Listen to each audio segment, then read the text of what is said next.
Excellent, and welcome to the first TADHack online conference session of 2026. So really looking forward to chatting with the Labyrinth Security guys. We have Paweł and Yuriy here, and of course, and if it's anything security related, we have Bohdan in the background as well. So Happy New Year, Bohdan. Happy New Year, Alan. And the same to you both, Paweł, Yuriy. So if you could introduce yourselves and then introduce Labyrinth Security, that would be great. Thank you. Thank you for having me here. I'm Paweł. I'm the CEO of Labyrinth Security Solution. We are a preemptive cybersecurity company with our core element, which is deception core engine with deception platform where we started in 2019. Yeah, and I'm holding the position of the CEO of the company. Thank you. Yeah, and in my turn, my name is Yuriy. I'm a co-founder and VP of sales, and I'm with the company from the very beginning. And yeah, we are happy to be here today, and Happy New Year, because this is the first recording, the first session of Exactly. of the new year. Yeah. And about the company, I would pass the ball to Paweł as a CEO to describe the short story of the company, where we are and what we're doing. Excellent. Looking forward to it. So Paweł, over to you. So Labyrinth Security Solutions was founded in 2019 in Ukraine by three guys, Yuriy and two other co-owners of the company, Vlad and Sergey. Vlad and Sergey are used to work as pen testers and red teamers. So this is the origin of the solution. What we do, as I said, as a core engine is a deception platform. So it's always good for deception to be designed by red teamers, as you can imagine. Then, unfortunately, the Russian invasion started on Ukraine, and the company have been moved to Poland, where current headquarters is. And I joined the team as a general manager to lead the company, the legal entity from Poland. And since 3 years, we are working here to build an international company. We are expanding from there. We work with partners. It's so-called channel-driven strategy. Yeah. So we work with distributors, with resellers, MSSPs, SOC operators. Currently, I would say we have partners on every continent.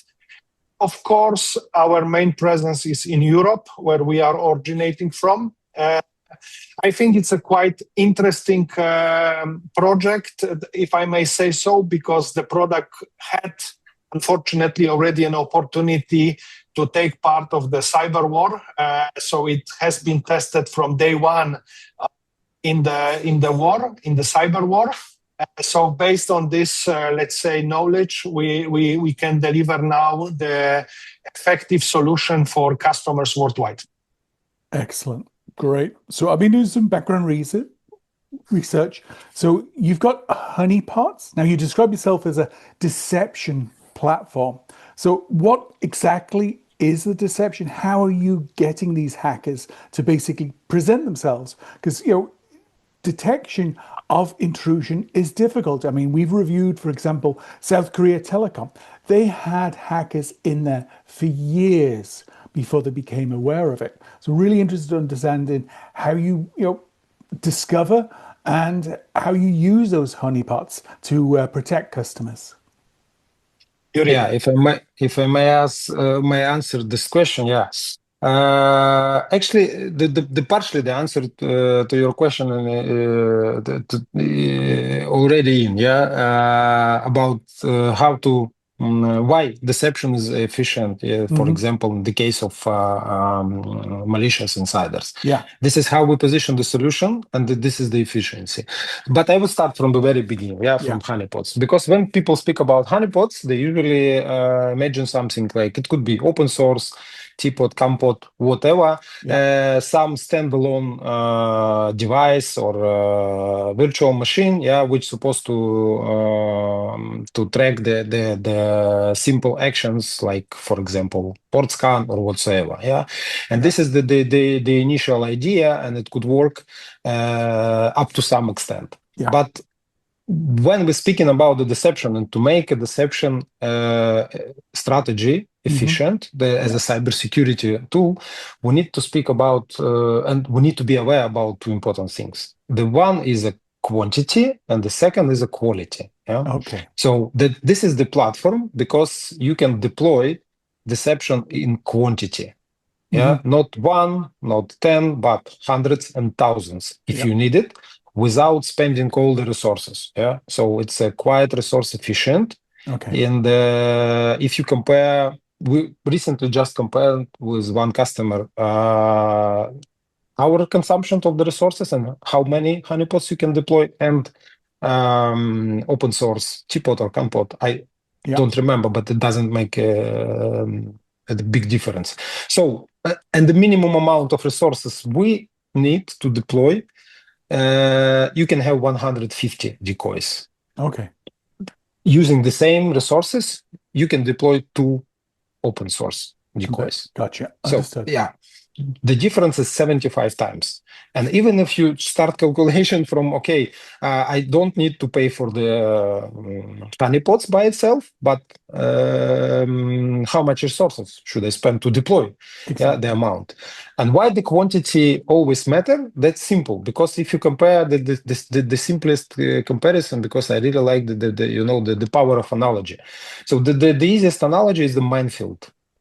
If you have the minefield, which is your network, let's say, if you deploy one mine, what is the chance that the guy going through will step up on this mine? Exactly. There is some chance, it's not, it's more than zero, but it's not something which can be efficient. Yeah. If you cover 15-20% of your network with the fake devices, fake services, and etc., your chances is 99 in period that the curious guy who is like first time in your network will touch. And we need only one touch to detect. Understood. Only one touch. And the second important aspect of efficient cyber deception strategy is the quality. Yeah. Because whatever we have in our platform, like almost all the decoys, they're high interaction.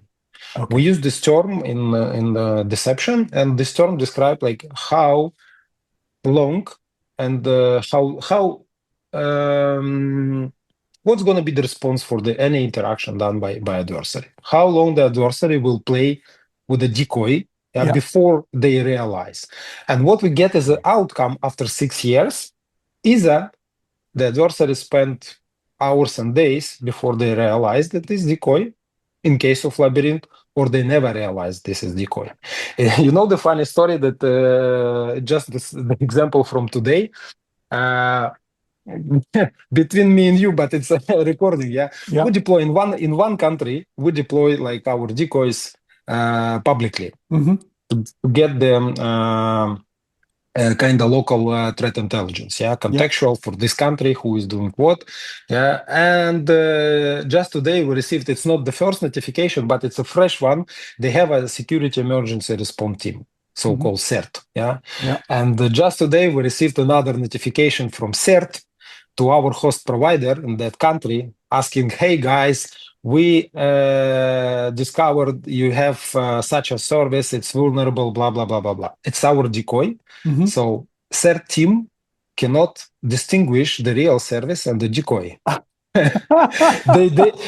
they scan time after time, they scan what they have, and afterwards they start exploitation, and they say, okay, we can make some exploits on this service, which is like a public service, and afterward they notify the host provider that, someone published the service which is vulnerable, so please advise your customer to change. So they contact us, guys, you should close this port and stop the service, and and we reply, guys, this is our honeypots, like don't worry about that, it's not a problem. But the fact is that security emergency response team cannot recognize they're playing with the decoys. So this is the second important aspect of the deception solution. to be realistic as much as possible. Yeah. Because of that, all the honeypots we have on our platform is in-house development. We don't use any open source, anything you can find on internet and Gotcha. whatsoever. Mhm. And they look as much realistic as possible. Understood. I have one question for Yuriy and Paweł. So, what we see, I can say more than 75 plus countries, a lot of phishing every day, and we know who exactly sending this phishing, how they develop info stealers, all this malware, ransomware, etc., etc. We have a lot of questions to security services, international police, and other guys that we are connected with. This is their responsibility, but about your product and service. Let's say some enterprises, your potential customers, with let's start with 10,000 plus co-workers, and they are not sure if they can trust their co-workers. So I think they can ask you to help with kind of social engineering. We already discussed this with Alan and other companies, Rico, how they yeah. help in to check if they can trust their employees or not.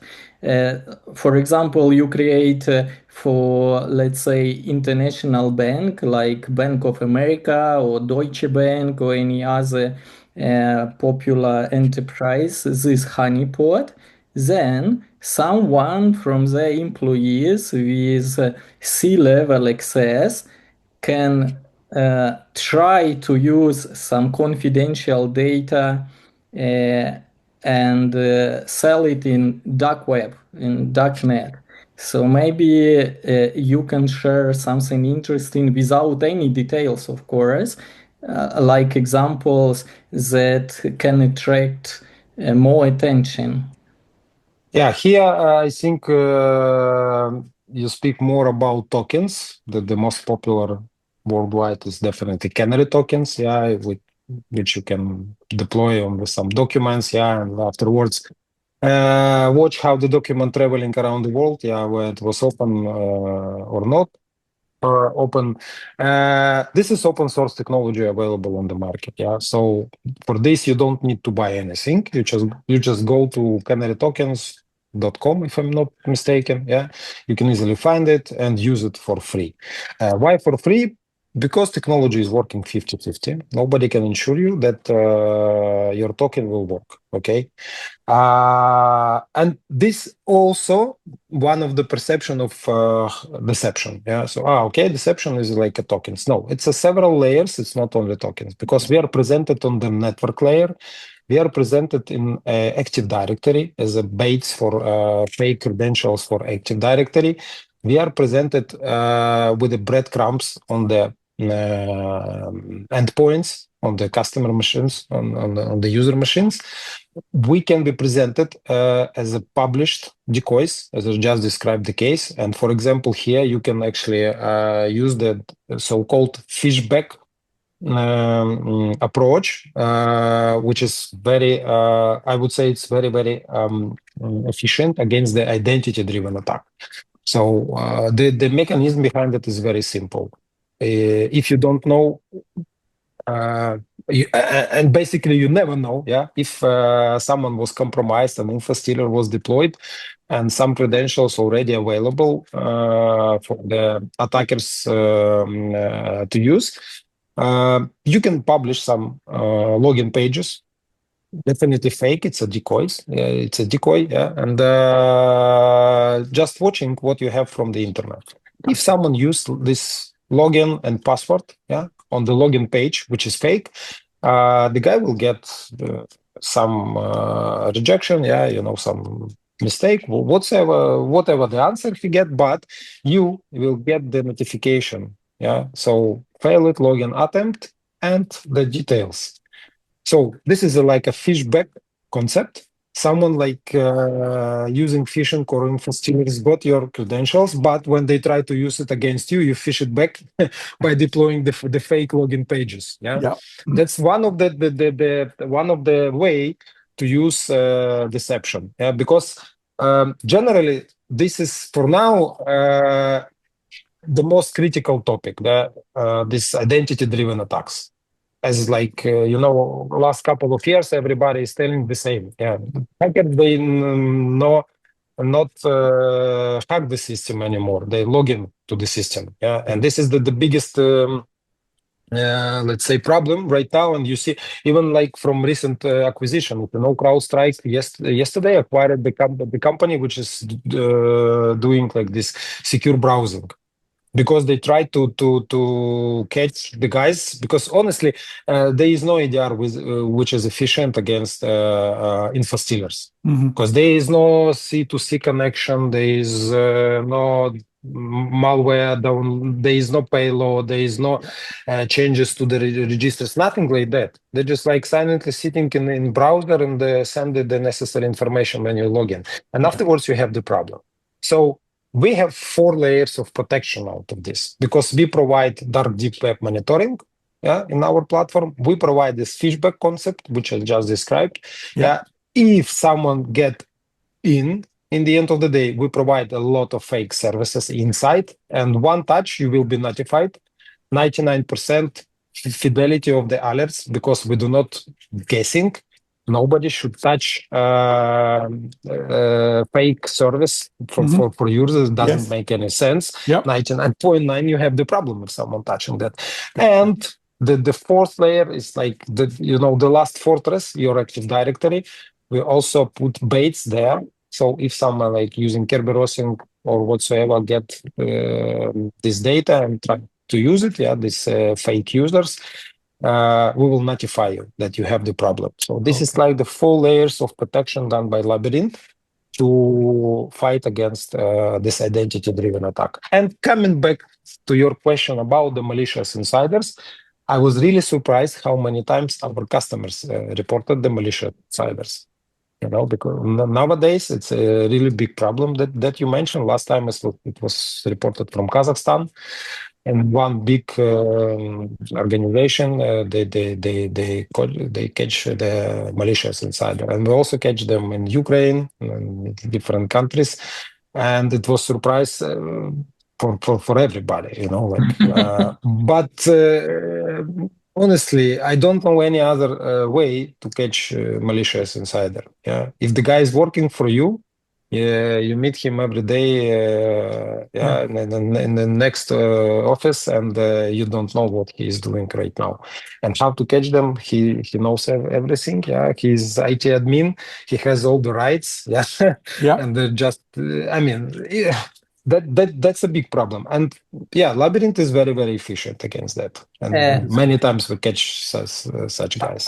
I have one more question about markets, international markets. Can you highlight, Yuriy, maybe some regions where you already represented well and you develop your business, and some potential areas? For example, I am very interested to hear your opinion about market like China, because I work with many years, and this is special market, very secured, very interesting.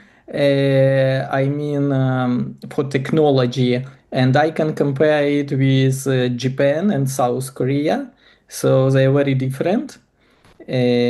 And I'm interested to know, with Alan, your opinion about this market for future, like maybe for the next 10, 20 years. If you are asking in terms of in the context of Labyrinth, definitely we are not moving that direction. So because China is not, for sure, not China. Because of the security reasons. So no China, no Russia, no North Korea, Iran, like all the destinations is out of the scope. Definitely, we are moving from east to west. So we are very good in CIS region. It's our home market. last several years we developed. We had a good development on the Eastern Europe. The plan for the next couple of years is Western Europe, and we also started last year distributor in South America, in Mexico. Yeah, and just last week we made the announcement about our first distributor in the US. Cool. So basically, yeah, this is the where are we? This is the direction. Yeah, we're moving. China, I don't know what's gonna be changed, to make us interested to start working in China, because in my opinion, China, Russia, all that countries, they try to make as much as possible out of these hacking activities. Yeah, and it's absolutely supported by the government. And I don't want to have anything. Yeah, absolutely. This is the right expression for that. Yeah, they have state-sponsored hacking activities, and doesn't make any sense for us. To be anyhow involved. Yes, I mean that you protect other countries from, those state-sponsored groups of cyber criminals. Because last 2-3 years, we invited some cybersecurity, information security companies, and discussed how they offer some products, services, not similar, very different that you have at Labyrinth, but they all see this activity like 24/7. And I personally see it every day, every night. So it's very dangerous, and I have no idea why it's so difficult for some countries, for security services, to protect networks, to protect ordinary people from all this fraud, scam, and phishing that's going on every day. Another question that I have about like levels of your customers, let's say small businesses or more enterprises, and how expensive is a license if it's SaaS, software as a service, right? So you can offer monthly, quarterly, yearly license, or even in future, maybe you will sell it like a white label platform. Paweł, do you want to answer this question, or I can continue, because we just forgot about you? And if you want, you can continue. Yeah. From starting from, because there are like several questions. Yeah. The solution is suitable for all kind of customers. I know this is not the answer you're supposed to be concentrated on some. We're concentrated on a mass market. Why? Because we are not the first deception solution on the market, but we do believe we are the first solution which is positioned in the right way to be, let's say, a must-have, not nice to have.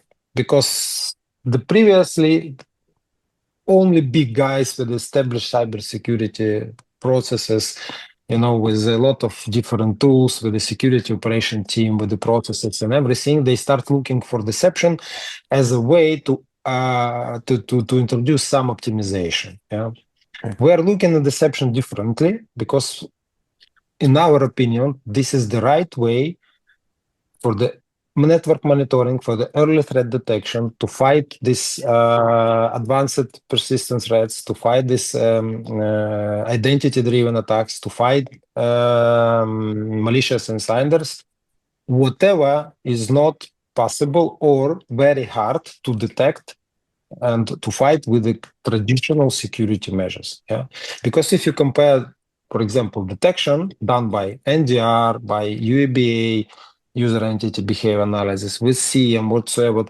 tool, you need a lot of resources, you need people, you need to teach people, and you will keep these people busy, because they produce by their nature, if you collect all the information, you produce a lot of information in return. Yeah, false positive, true negative, like low priority alerts and whatsoever. So you keep people busy, and before of this noise, you easily can miss the single, most important piece of information. Because if you are able to see the forest, doesn't mean that you are able to see the tree. Yeah. We don't promise you that you will get all the visibility in your network. It's not our approach. Yeah, you will see the tree. Yeah, only the tree you need. Yeah, that exact that you are looking for. Yeah, you can start very easy. The one license, the smallest scope is $4,000 per year. Okay, and this is the start from the smallest customers.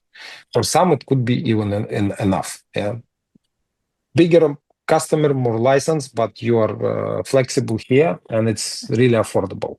It's not like we start only the projects where we see 50 after the number, and let's go. No, because our idea is that deception should be implemented in every second cybersecurity stack. Gotcha. Okay, this is why it's technologically it's very easy, very simple, very transparent, and time to value is extremely short. Yeah, you don't need like 2 months for implementation. Usually it's like 2 hours. It's done. 2 hours and it's already working. Sometimes we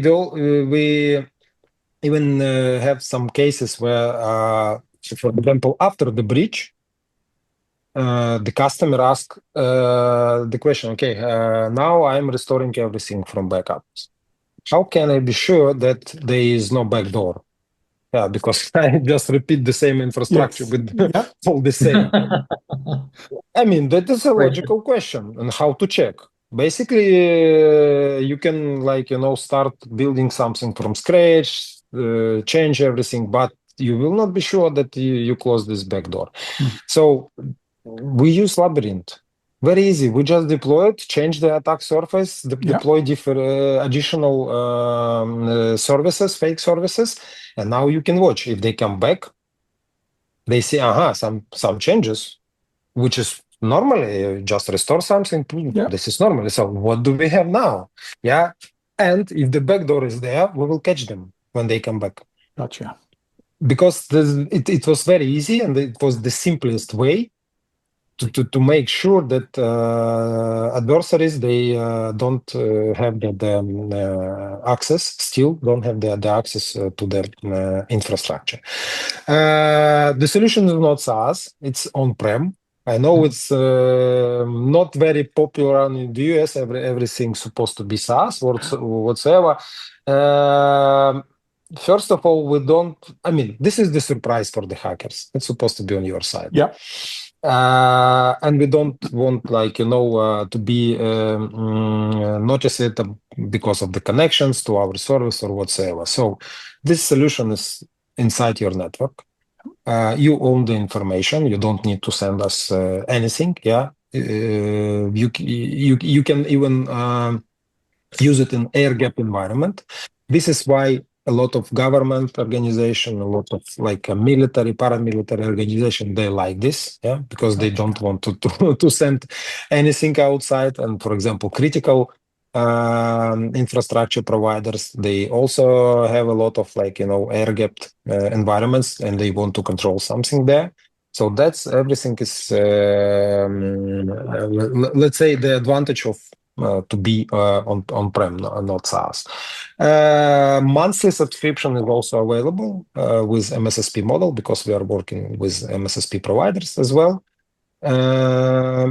And if I'm not wrong, that all the questions you ask about the price and the positioning, I have one more. Do you have restrictions for hardware if it's on premise? So do they You can use any kind of hardware and any kind of virtualization. For now, we are supporting VMware, Hyper-V, KVM based, also deployment is available in Azure. Next release, it will be available for AWS. Okay. And hardware is up to you. And you Actually, have and bare metal installation is also possible.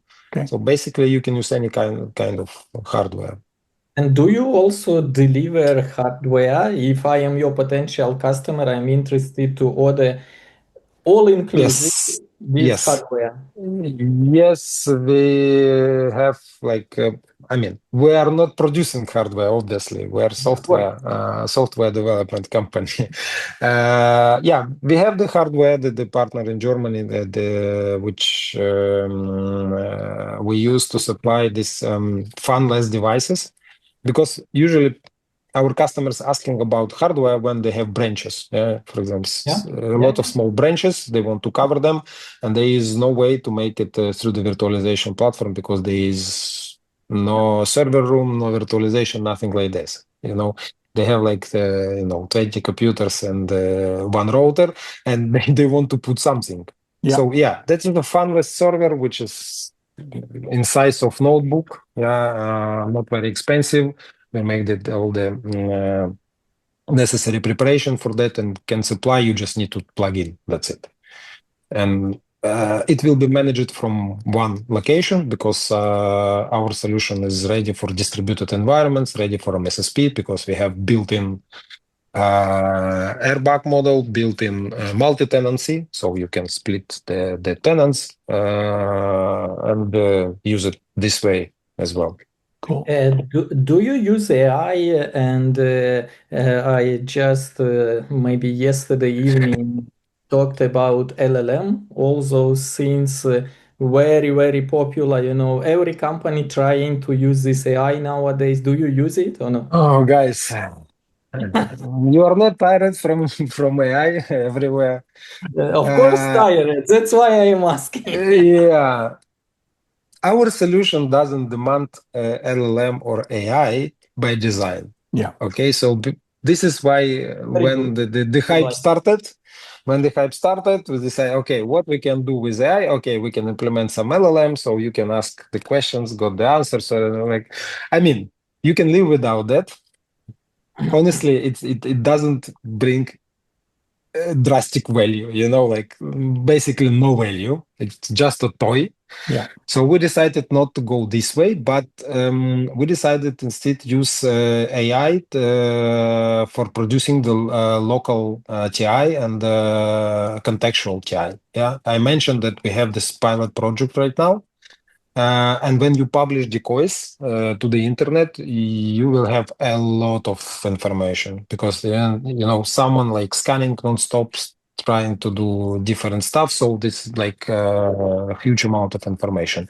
And here, right now, we are training our model, to produce out of all that noise, to produce the meaningful insights. So to fingerprint who is doing what, and etc., and give you the information which is already proceeds through the AI and information which you can use right here and right now. So for example, now in this country A, this group is active just because we fingerprint them from different IP addresses and what they are targeting, which kind of services, what they use, and etc. So that's where we are using AI already, and we will introduce this update this year for our autumn release. So, and it will be available for our customers, this, let's call it local AI. I believe it's way more relevant, because traditional threat intelligence supplier to the market, a big guys, they're usually Americans, and they are far away from our region. They don't have a clue what is going on in Kazakhstan. They don't have something specific to Kazakhstan. We can produce, because for us it's way easier to make it region by region. We don't need a lot of resources for that. We just need to digest this information and give you not that this is 100,000 IP addresses which we noticed on our honeypots. This information is useless basically, because you will not block whole internet just because someone used this IP address. Yeah, there are a lot of cases how to use. It could be botnet. It could be like VPN. It could be just the server deployed to someone and AWS. I mean, you cannot block based on that IP address from AWS. Doesn't make sense. But if you digest this information and you fingerprinting and see what exactly was done, you can make, let's say, meaningful. You can produce this meaningful insights, the information, which will be relevant to the region and which be useful for the customers in this region. So they see, someone came to our region, to our country, and with, based on the fingerprint, what they are doing. So probably you will not block all the IP address, but you change something in your firewall, to be on the safe side. Yeah, understood. Cool. Anything else you'd like to ask, Bodan? Yeah, I think the last question. Did you ever try to invite like ethical hackers that can help you with developing your product and services? And very often ex-black hats, nowadays you can find them in all top cybersecurity companies like Recorded Future, or even authors of the book. Like we made one podcast with Alan and Freaky Clown FC. So they do not just ethical hacking, but they did also physical, let's say, hacking. And this product with your services, I think it will be developed in future with additional services for more security, for online, and maybe even physical, because you will have partnerships, as you already have, with some other companies. And together it will be like a very strong product for all enterprises, all kind of enterprises. So this is my last question. Thank you. Yeah. So first of all, we have like ethical hackers in our R&D team, just because if as Paweł mentioned, the company has been established by two ethical hackers and me. I'm not the hacker. And also we have guys in R&D, but usually all the ethical hackers, they are helping us for free. I can explain you how, because we always ask our potential customers, like when they want to start the POC, we always ask guys, do you have any plan to have the like pen test or red teaming activities like in the nearest future?